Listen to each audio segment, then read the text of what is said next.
जल भंडार डंगा बुड़ी युवक मृत। वर्षा ऋतुरे जल भंडार बुली मजा नेबा काल। अनुगुल जिला बंतला थाना गुरंग जल भंडार डंगा ओलटी जड़े युवकंकर मृत्यु घटी। सूचना मुताबक अनुगुल अंचलर 4 जण युवक आज गुरंग जल भंडार को मौज मजलिस रे बुलिबाकु जाइथिले। 4 युवक जल भंडार भितर को एक डंगा साहाय्य जाइथिबा बेले किछि दूर गला परे हठात डंगाटी लेउटी पड़िथिला।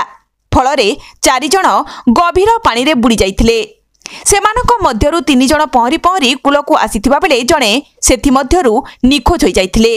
निखोज खबर पाई स्थानीय लोक और अनुगुल अग्निशम विभागर कर्मचारी पहुंची खोजाखोजी करथिले। प्राय 1 घंटा खोजिबा परे युवकक मृतदेह उद्धार होइतिला। मृत युवकक नाम पार्थ सारथी गोछायत और तांको घर बरपाल थाना निकट गोतमरा ग्राम पंचायत बोली जना पड़िछि। मृत युवक रेलवे रे असिस्टेंट लोको पायलट भाबे कार्य करथिले बोली जना पड़िछि। आमे गुरंग पाखरे एक पोखरी वाला अछि सेडी माने 4 जण जाइथिले भोजी करिया पई।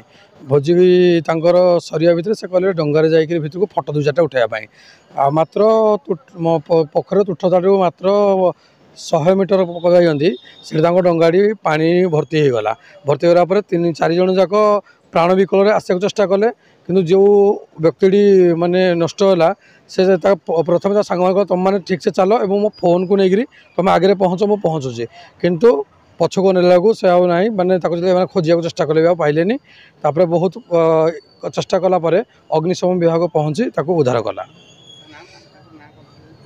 हाँ तार पार्थ थिला 26 वर्ष बयसर पिला से तार 4 सांग सहित जाइथिला।